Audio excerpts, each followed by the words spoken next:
अपने स्वामी से मधुर वचन बोली कि पहले का संकल्पित बर्ताव क्यों नहीं करते। साधु बोला, हे प्रिय, इसके विवाह के समय में इस व्रत को मैं अवश्य करूंगा। इस प्रकार स्त्री को समझाकर वह बाहर चला गया। इधर कलावती पिता के घर नित्य बढ़ने लगी। एक दिन धर्मज्ञ साधु बढ़िया ने सखियों के साथ खेलती हुई लड़की को विवाह के योग देख दूतों को बुलाकर कहा, विवाह के नियमित कन्या के लिए योग्य वर खोज कर ले आओ। साधु की आज्ञा पाकर दूत कंचन नगर में गए। उस नगर से एक वणिक पुत्र को लेकर साधु के पास आए। उसने सुंदर गुणित लड़के को देख जाति भाइयों के साथ प्रसन्नचित हो विधान पूर्वक अपनी कन्या का उस वणिक पुत्र के साथ विवाह कर दिया। अभाग्यवश विवाह के समय भी उस मर्द को साधु भूल गया। तब सत्यनारायण देव क्रोधित हो गए। कुछ दिन बाद निज कर्म में अति चतुर साहूकार व्यापार की इच्छा से अपने दामाद को लेकर समुद्र के निकट रत्नसागर नामक नगर में जाकर व्यापार करने लगा। इसी समय सत्यनारायण स्वामी ने साधु को प्रतिज्ञा से भ्रष्ट देख उसको शाप दिया कि तेरे ऊपर बड़ा भारी दुख पड़ेगा। उसी दिन चोरों ने राजा के धन को चुरा अपने पीछे देखते हुए साधु की दिशा को चले। दौड़ते हुए राजा के दूतों को आता देख डरकर धन को यहाँ रखकर आप छिप गए। राजा के दूतों ने साधु के निकट आकर राजा के धन को देखा तो साधु को बांधकर आनंदचित हो राजा के निकट ले जाकर बोले कि हे राजन, दो चोर लाए हैं, इनको देखकर आज्ञा दीजिए। राजा साधु को देखकर अविचार से आज्ञा दे दिया। फिर तो दूतों ने बांधकर बंदी खाने में बंद कर दिया। इति श्री स्कंद पुराण रेवा खंडे श्री सत्यनारायण व्रत कथायाम चतुर्थो अध्याय। एक बार प्रेम से बोलिए श्री सत्यनारायण स्वामी की जय।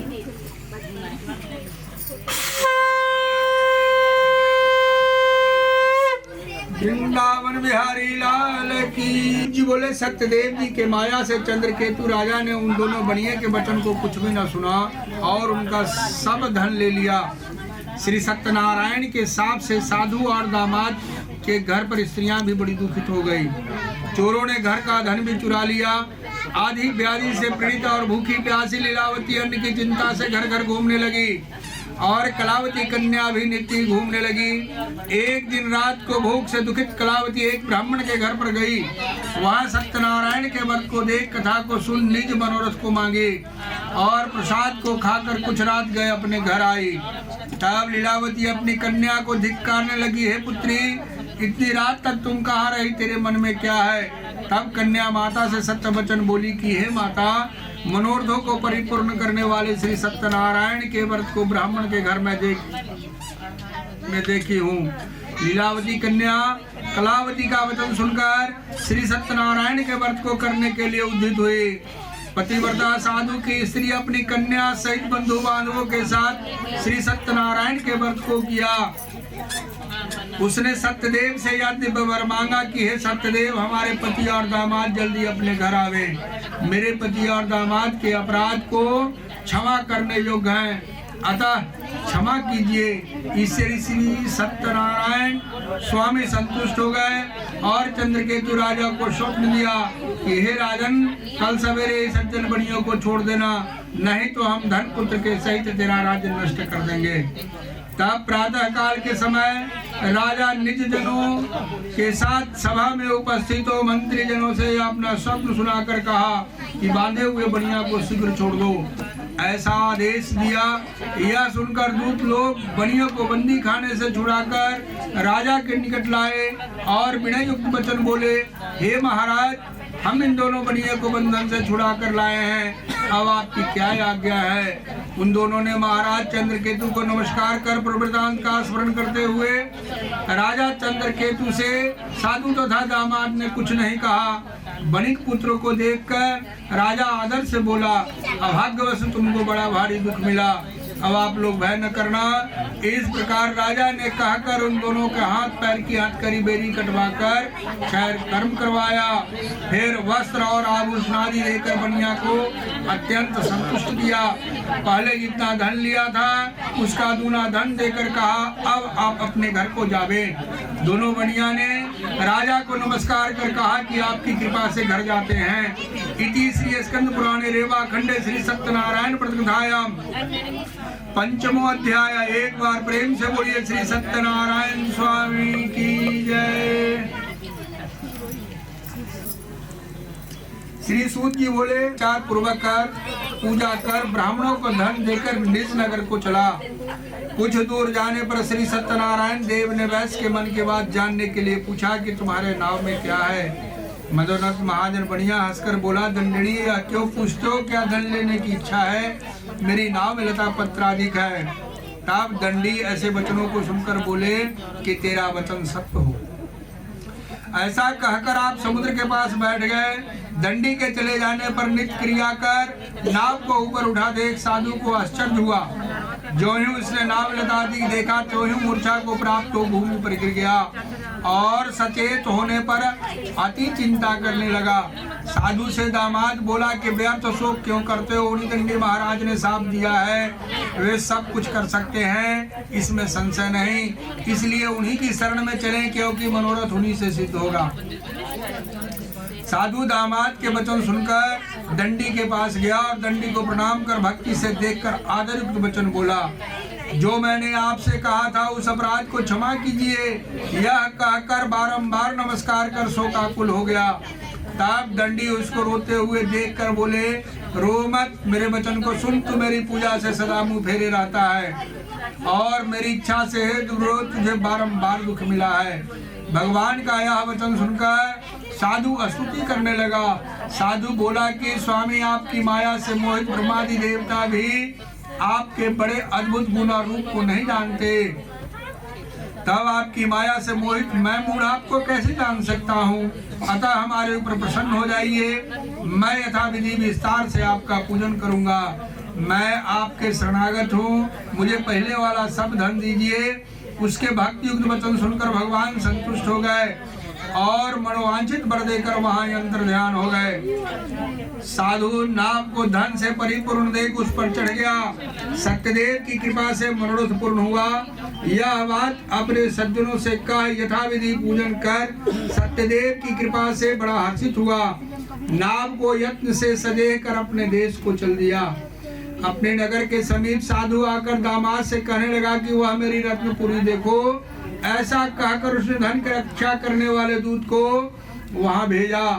वह दूत नगर में जाकर साधु की धर्मपत्नी को देखकर प्रणाम कर बोला कि ग्राम के निकट दामाद सहित साहूकार बहुत से इष्ट मित्र और धन के साथ आ गए हैं। दूत के मुख से ऐसे वचन सुनकर साधु की स्त्री बड़ी हर्षित हो सत्यदेव का पूजन कर कन्या से कहने लगी कि मैं जाती हूँ, तुम भी शीघ्र व्रत समाप्त कराओ। लड़की इस प्रकार वचन सुनकर जल्दी व्रत समाप्त कर प्रसाद को भूल न खाकर अपने पति को देखने चली गई। इससे सत्यदेव ने क्रोधित होकर उसके पति को नाव सहित जल में डुबो दिया। कलावती कन्या अपने पति को न देखकर बड़े शोक से रोती हुई भूमि पर गिर पड़ी। साधु ने कन्या को अति दुखित देखकर डरे हुए मन से कहा, यह क्या हुआ? और नाव चलाने वाले भी चिंता करने लगे। तब लीलावती कन्या को दुखित देख अति विह्वल होकर रोने और अपने पति से कहने लगी, इसी क्षण नाव के साथ वे कैसे अलसित हो गए, न जाने किस देवता के अनादर से नौका जल में नहीं दिख रही है। श्री सत्यदेव के महात्म को कौन जान सकता है? यह कहकर वह अपने जनों के साथ विलाप करती हुई कन्या को गोद में लेकर रोने लगी और कलावती भी स्वामी को न देखने से अति दुखित हो पति की पादुका लेकर सती होने की इच्छा करने लगी। कन्या का यह चरित्र देख धर्मज्ञ साधु बढ़िया स्त्री के साथ अत्यंत शोक से युक्त होकर विचार करने लगा कि मैं सत्यदेव की माया से बारंबार छला गया हूँ। अब यथाविधि विस्तार श्री सत्यनारायण का पूजन करूंगा।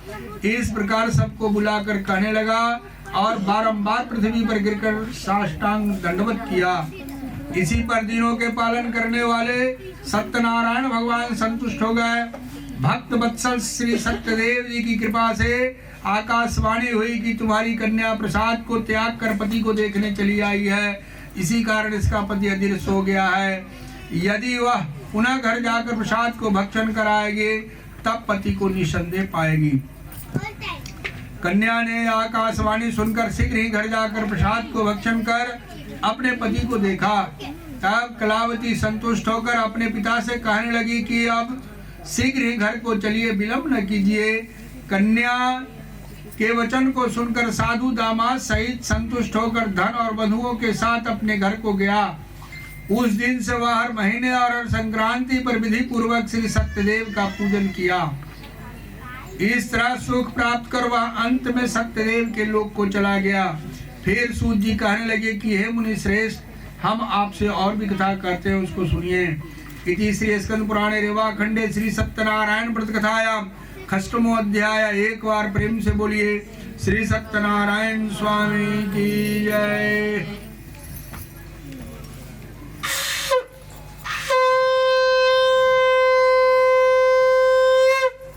सूत जी बोले, प्रजापालन में तत्पर एक तुगड़ ध्वज नामक राजा था, जिसने सत्यदेव के प्रसाद को त्यागने से अति दुख पाया। एक दिन उसने वन में जाकर मृगादि अनेक पशुओं को मारा और पीछे आकर बट वृक्ष के नीचे श्री सत्यदेव भगवान का पूजन देखा, जिसको गोप लोग बंधु बांधवों युक्त संतुष्ट चित्त से करते थे। अहंकार से राजा न वहां गया, न सत्यदेव को प्रणाम ही किया। जब वे गोप राजा को प्रसाद देने लगे तो राजा ने प्रसाद को नहीं लिया। तब वे गोप वहां प्रसाद रखकर चले आए। राजा ने प्रसाद का अनादर किया। इस तरह प्रसाद का अनादर करने से उसने अति दुख पाया। उस राजा के 100 पुत्र थे, वे मर गए और धन धान्य भी नष्ट हो गए। तब राजा ने अपने मन में विचार किया कि सत्यदेव ने ही धन नष्ट कर दिया है, इसलिए मैं वहीं जाऊं जहां सत्यदेव का पूजन होता था। यह विचार वहां जाकर अहिरों के साथ भक्ति श्रद्धा युक्त होकर विधि से उसने सत्यदेव का पूजन किया। तब सत्यदेव के प्रसाद से धन पुत्र आदि युक्त हुआ और इस लोक में सुख पाकर अंत में सत्यलोक को चला गया। जो प्राणी अति दुर्लभ इस सत्यदेव के व्रत को करता है और भक्ति युक्त होकर पवित्र फल देने वाली कथा को सुनता है, उसको सत्यदेव के प्रसाद से धन धान्य आदि प्राप्त होते हैं। दरिद्र धन पावे, कैदी छूट जावे, भरता भय से छूटे, इसमें कोई संशय नहीं है। इस पुनित व्रत के करने से प्राणी सदा सुख पाकर अंत में सत्यदेव के लोक को जाता है। सूत जी कहते हैं, विप्र, मैंने सत्यनारायण के व्रत को आप लोगों से कहा, जिसके करने से मनुष्य सब दुखों से छूट जाता है। विशेषकर सत्यदेव की पूजा कली काल में फल देने वाली है। उन्हीं को कोई काल, कोई सत्य, कोई परमेश्वर, कोई सत्यनारायण और कोई सत्यदेव कहेंगे। सत्य रूपी विष्णु सनातन कलयुग में अनेक रूप धारण कर सबको वांछित फल देने वाले होंगे। हे मुनि श्रेष्ठ, जो प्राणी इसको पढ़ता है या सुनता है, उसके संपूर्ण पाप सत्यदेव के प्रसाद से नष्ट हो जाते हैं, इसमें कुछ भी संशय नहीं है। इति श्री स्कंद पुराणे रेवा खंडे श्री सत्यनारायण व्रत कथायाम सप्तमो अध्याय संपूर्ण कथा समाप्तम। एक बार प्रेम से बोलिए श्री सत्यनारायण स्वामी की जय।